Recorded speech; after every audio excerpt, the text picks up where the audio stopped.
sky stretching as far as the eye can see. And under that sky, a sea of grass, sweeping to the mountains and on beyond. These are the grazing lands, the rangelands of this country.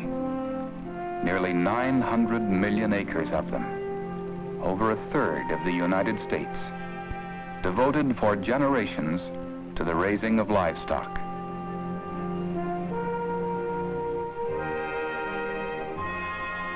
That's a lot of land and a lot of grass, but it takes a lot to raise the meat supply for a whole nation, and it takes time too.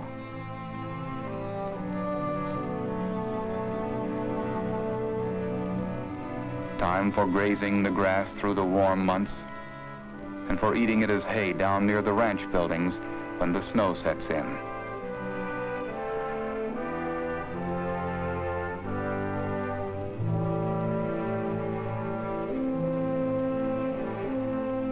To most people, time and grass probably don't seem too important, but on the range and pasture lands, they are. Here, time and grass set their own pace, which the livestock follow as they graze along, slowly consuming the sea of grass to produce a harvest of meat. To the herdsman camped out, the pace is as familiar as the voices around him. So too for the cowboy. But finally a day comes when the pace of the range is over. The decision has been made to sell, and the livestock are on the move in numbers that reflect the true vastness of the grasslands. Every year, about 22 million lambs and 34 million cattle move out. Some are already at market weight, while others require further feeding. Most cattle leave the range today as calves and yearlings, and are shipped to centers that specialize in feeding them to add further weight and quality. A big commercial feed yard may handle 75 to 100,000 head of cattle a year, and it is a highly scientific beef factory, providing high-energy rations balanced with proteins, vitamins, and minerals. On this diet, calves and yearlings can gain 3 pounds a day or better, and soon reach market weight, around 1,000 pounds. Such specialized feeder operations are not only efficient, they also produce meat of more uniform quality and better finish, which is in growing demand today. This increasing demand for better finished beef has also led individual farms to specialize in livestock feeding, often growing their own grain, adding supplements, and feeding a few to several hundred head a year. Specialization in feeding has brought a need for scientifically mixed feeds and new mills to supply them. For livestock today consume over 133 million tons of grain a year. Such mills provide mixed feeds by the sackload and by the truckload. If feed by the truckload means anything, it means hogs, for they are raised almost entirely on grain, nearly 100 million of them a year, furnishing almost 40% of the nation's meat supply. Here, too, the trend is towards scientific feeding on a large scale and producing a leaner meat-type hog. Production is generally concentrated in the big corn-raising areas of the country. Lambs can be brought to top finish on grass alone, but even here, commercial feeding is used to bring them to market weight more quickly. Whatever the livestock, the day comes when the producer decides to sell. He may sell directly to a buyer for a meat packing company, or he may sell to a packing company buying station, where prices are posted daily. One advantage of the buying station is that the producer can sell his livestock nearby, thus minimizing weight loss and shipping long distances. He can also respond quickly to market changes. He knows, too, that the prices offered here are in line with what the packer is getting for the type of meat the producer has to sell. Another local outlet where the producer knows he will find ready buyers is the livestock auction market. All right, starter boys, what do you for? 50, now 60, 50 now, 60 now, 60 now, 5, 65, 60 now, 5, now, 70, 70, 70 now, 5, 70 now, 70 now, 5, here they go, 75 outside, 75 now, when you roll them in, they roll them 75 now, when you now, 75 now, when you all now through, roll them 75. Boy, we got a good bunch of hogs coming in here. A lot of hogs this morning, a lot of real good hogs. No one Omaha. Let's go here, boys. Come on. Hang in here, boys. Let's go. Open up, bring them in. All right, boys, what are we going to get for them? Start them in the quarter of 30. 30 bid now, 40 now, 40 now, 40 now, 5. 40 bid now, 50, 50, 50, 40 now, 50, 40, 50 now, 5. 50 now, 5. 50 bid now, 5, 60 bid now, 5, 60 bid now, 5 now, 5, 65 now, 80 now, 80 now, 80. 75 now, 80 now, 5. 80 bid now, 5, 80 bid now, 5 now, 90 now, 90 now, 90 now, 85, 90 now, 5. 90 bid now, 5, and sold. There are over 2,400 auction markets in the country, and they handle about a third of all livestock sold. But the producer still has other choices that are sometimes difficult to make. Demand for well-finished 1,000 to 1,100 pound steers and 900 pound heifers. Prices generally work strong to 50 cents higher. George, that heifer market sounds pretty good. Maybe we should start up a load of heifers and have them on the market tomorrow. Well, it might be okay. The farmers are in the field planting corn now, and they're not thinking of sending any cattle in. What do you think of calling our commission man and asking him what he thinks about it? That'd probably be okay. Thus, the marketing choice is made. On each of the 3 million farms and ranches that produce livestock in this country. There are many factors which determine that choice. Farm papers and newsletters, the radio, Department of Agriculture, and his own experience and preference all suggest to the producer which is the best place to sell. If he chooses one of the country's central livestock markets, it may be Sioux City or Indianapolis, Ogden or St. Paul, Kansas City, Omaha, or one of over 50 other such markets. Every day around the clock, railroad cars and trucks roll up to the unloading docks of this great terminal market. The trucks may carry a couple of animals, a couple dozen, or they may be huge double-deckers that can hold 200 lambs or 40 steers. Majestically, the big trailers move in.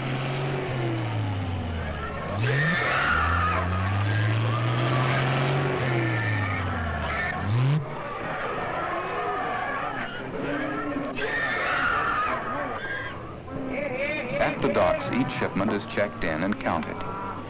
And then the animals are moved off to the pens of the commission firms to which they have been consigned, where professional salesmen will do the job of selling the livestock for the producer.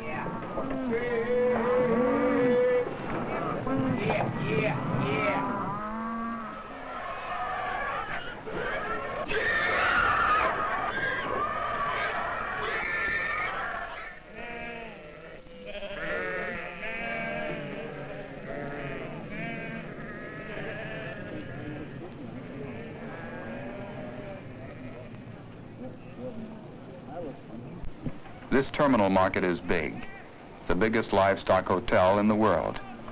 Its facilities are owned and operated by an independent private company, which assigns pens to commission firms that use them.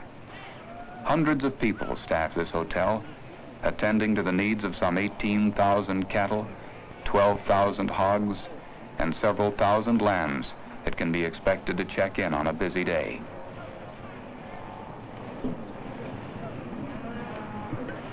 All right, you see, Bill? Yeah. Everything all right?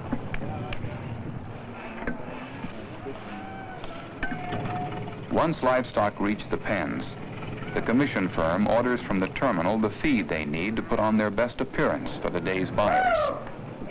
In this hotel, the service is excellent. Trouble about reservations? Never.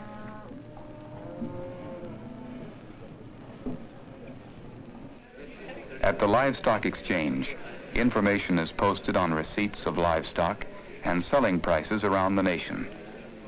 The Department of Agriculture furnishes this information to all markets so that both buyers and sellers will be fully informed as they set out to bargain with one another. Meanwhile, buyers for one of the many meat-packing companies that will be competing today are estimating what they can bid in the light of what the company is getting for meat and byproducts. You've all seen the receipts around the terminal markets this morning. We've got a good supply and we've got a good run of cattle here.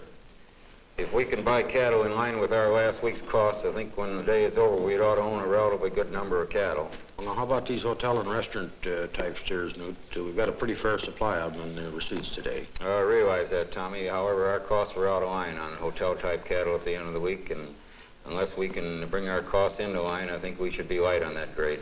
Okay. Okay, let's go to work. Keep me posted. On the other side of the fence, members of a commission firm are deciding what they should get for livestock. And they may have an entirely different idea of the market and what it can bring the producers they represent. We're higher on everything with exception maybe some plain cattle weighing over 1,300 pounds. What does Omaha say, Walt? Omaha thinks they'll have no difficulty getting quarter higher on everything except maybe a few plain heavy cattle. It looks to me that with the information that we have locally as to receipts in the 12 markets compared to a year ago and the market information we have from these other points, that we should expect fully a quarter higher here. With buying and selling plans made, bargaining begins. Mr. Johnson, home-raised cattle. I'd like to sell these cattle 50 higher than yesterday. Well, Ray, as every indication, our beef trade's going to be steady. We're going to try to buy cattle steady. Well, this is a very desirable weight set of cattle. I'll tell you what I'll do. I'll split with you, sell them. What are you asking for these, Walt? I'll take the same as yesterday. Well, these cattle dumped me last week, Walt. These just didn't quite cut the mustard. Well, I think that the boys over at the plant must have made a mistake because then these cattle got a habit of doing just about the right job. I get that from you fellas. I think we'd ought to send you over to grade them instead of sell them, Walt. With you grading them and me buying them, we'd make a ton. Look at how some of those cattle carry down the rounds. The price is all right, Walt, but I'm afraid we're going to have to take 4 cattle out. 4's too big a trim on this load of cattle. I'd lose my job if I'd take 4 cattle out. I'll tell you what I'll do, though. I'll sell you this load of cattle with 2 cattle out. Yeah, but look at that thing there. Well, they can't be all pretty, you know. They don't belong to some beauty contest, but they're all for eating. Look at the dressing of them. Look at the condition of them. These are a little bit on the clown order, aren't they? Well, you could call them that, but they're dressy, and they're good figuring cattle, and they're dressy. And the weights are just what you always told me you wanted. There they are, weigh 11 1/4, 11 1/2. Now, don't tell me that ain't what you want, because I know it is. Why, yeah. Now, here you are making fun of my cattle, and I got just what you want. I know you're trying to bear down on me and trying to do something to make me sell them cheap or something like that, but you're not going to get it done today. Hello, Newt, are you there? Go ahead, Tommy. I just saw a load of light handy-weight heifers, but they're going to cost us $25 more. What do you think? All right, if that's the best we can do, let's go ahead on them. And so a day's bargaining ends. A sale is closed and the livestock are driven off to be weighed. Hard but friendly bargaining for just a few pennies. But the pennies are important because that's just about all the meat packer gets out of the whole transaction. For the earnings of meat packers are among the lowest of any major industry, about a cent on the dollar. Because the packer's profit has virtually no effect on the price producers get for livestock or the price consumers pay for meat. The competitive nature of the business creates this situation. For thousands of meat packers are competing to sell meat, but they are also competing to buy livestock. And the livestock producer will sell wherever he can get the best price. Thus, when a packer buys, he has to consider what he can get for every last part of an animal. And so weighing the livestock becomes an important matter once a deal is closed. For buyer and seller have been bargaining over pennies, and accurate scales are needed to register such small margins. The skilled hand of the weighmaster and carefully inspected scales assure such accuracy.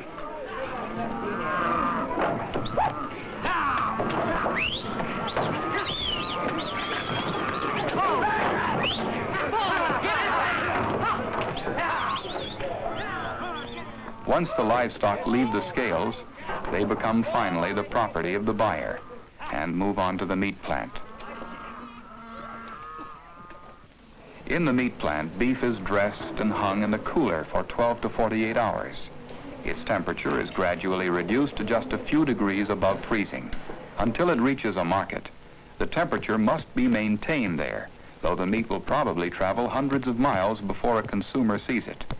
Throughout processing, inspectors of the United States Department of Agriculture examine the carcasses for cleanliness and wholesomeness, and their final stamp of approval on any meat assures the public that these standards have been maintained.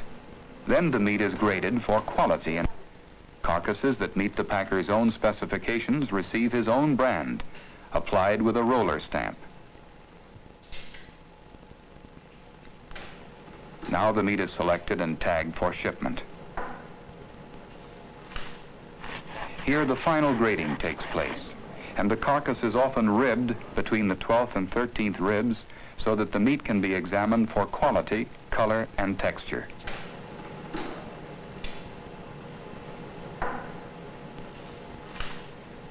Veal is handled in a similar way, except that the hide is usually left on until just before shipping to preserve its delicate color and flavor.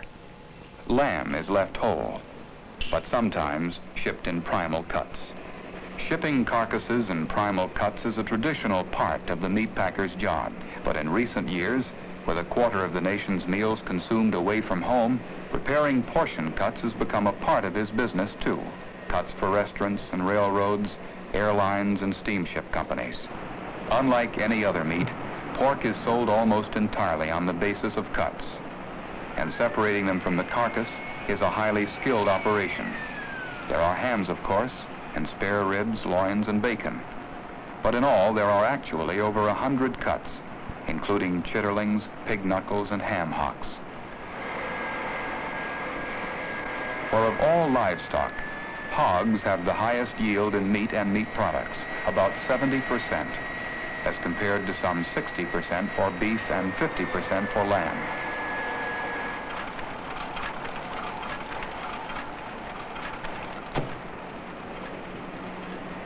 Preparing all these cuts is not a matter of skill alone, for skill implies the proper tools to work with. In the case of pork, this means razor-sharp blades, curved and shaped to remove each specific cut.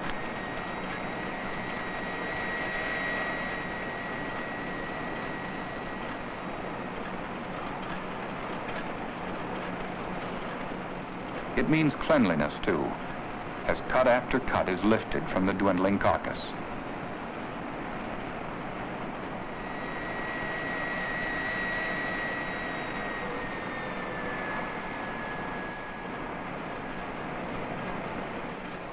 Many pork cuts are cured, like bacon, which is automatically infused with a curing solution.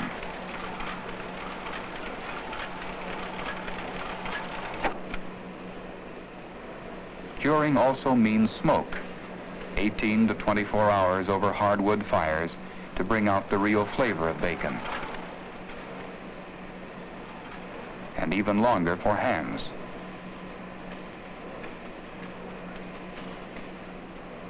And still the cutting continues, as bacon is sliced and separated into 1-pound portions. Most operations in the meat packing business require a skillful hand. For like people, no two animals are really the same. Even so, there are some operations that machines can perform efficiently.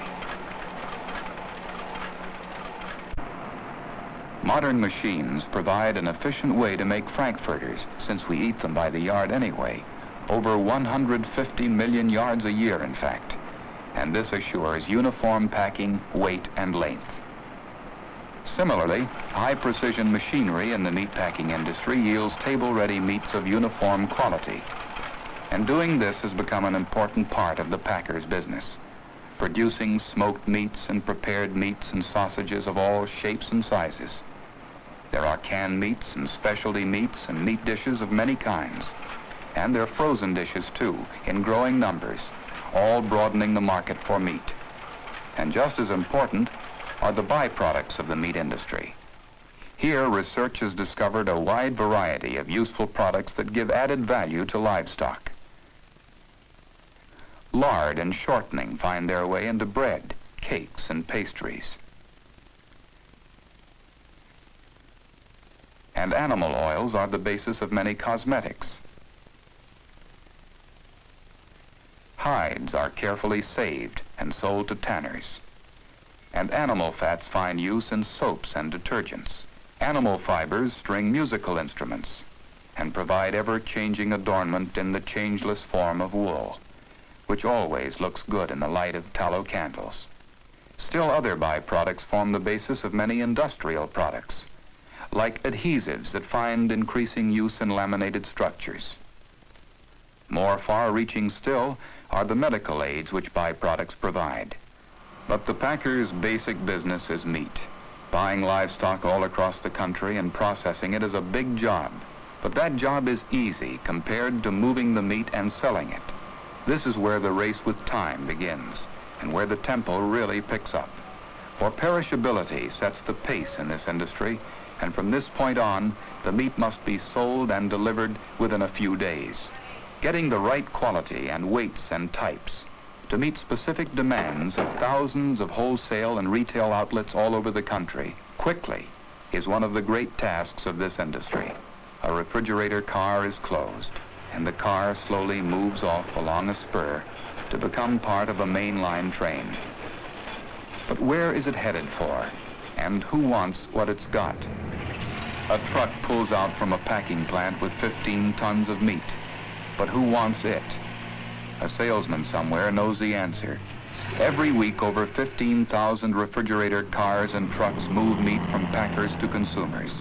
Average trip, 1,000 miles. Average haulage, 500 million pounds of meat a week. That's a lot of meat, and it takes a lot of selling to sell it. Close to the vest bargaining, like it was at the terminal market. It's a little closer than you realize. This half a dollar, Tom, half a cent a pound. Believe me, Tom, at a half a $75. dollar, it's just trading dollars with you. 50 cents is a...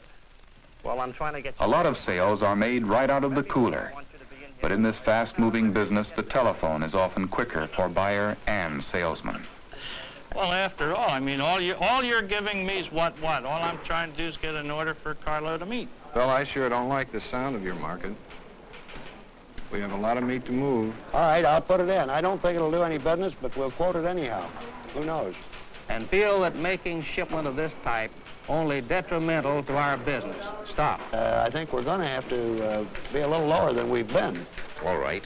We'll talk to him about the pork loins and also about the pork livers, too. Okay? Good enough. I'd say the top of the market is 7. You might not be able to get it, but let's push for it. Well, I don't know. I didn't hear that the government had given over their grading to the Tabak and Company, but, you know. Oh, what are you having them rolled? U.S. Standard or A. Tabak and Company? Oh, brother. Here we go again. All day long, the salesmen are at it. And all day long, the phones are busy, keeping the meat counters filled in nearly 20,000 cities and towns and villages all across the country. But the salesman isn't through when he hangs up the phone. Buyers and retailers are having their problems, too. Just about as many and as different from each other as there are meat counters. And these problems continually change the pattern of how meat is bought and sold and put on the road. Good morning, Gene. It's Mr. Cooper. That steak sale we have is going over a tremendous bag. I'm going to need some more loins. Can you help me out? Well, I'm going to need 25 to 30. Can you get those up to me in the morning? Fine. And along with that, I'd like 2 50s of pork, 2 crates of chickens, and some bologna. 15 tons of meat on the road, and a problem at every turn. Well, I got hot weather here, and I got to cancel 5 of those trucks. Yeah, 2 more. Everybody's back from Labor Day, and they all want meat. A couple of cars come in Friday. Got a good price on them. Well, either St. Paul or Omaha, I believe.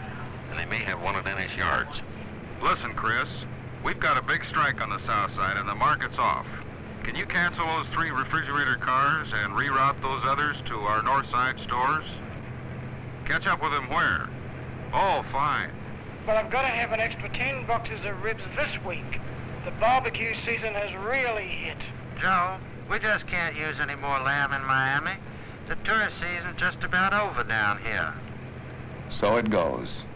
Just about everything that happens affects the retailer and what he can sell. Weather, strikes, holidays, and different preferences all over the country. And it changes every day. How do you make sense out of it? For a perishable commodity.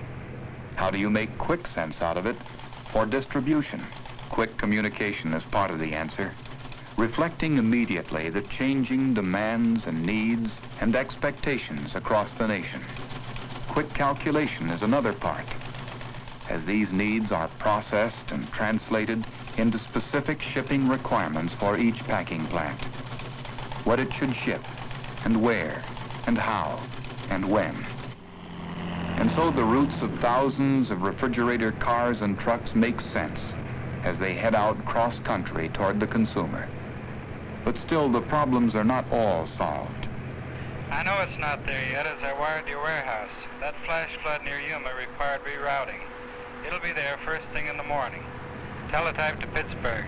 Reroute cars 1016, 1285, 1192 by way of Reading. Well, that storm's got trucks jackknifed all along there. Frankly, most of them are going to be delayed. I heard an hour ago he was slowed down in a dust storm, but he's moving. And meat does keep moving, as the consumer knows. For the consumer can walk into any market in the country and the meat will be there in abundance and variety. And this meat will be fresh, wholesome, and appetizing, an important source of high-quality proteins. She'll buy or not buy as she chooses. And what she chooses turns the wheels of this industry. It turns them all along the line, from the rangelands to the packing plants to the retailers. It turns them fast and in competition to deliver what she wants when and where she wants it. And so the trains and the trucks still move.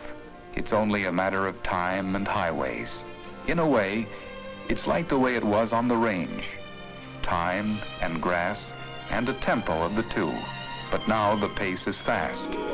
Now it's time and highways and the tempo of these two. And a customer somewhere at the other end of the line.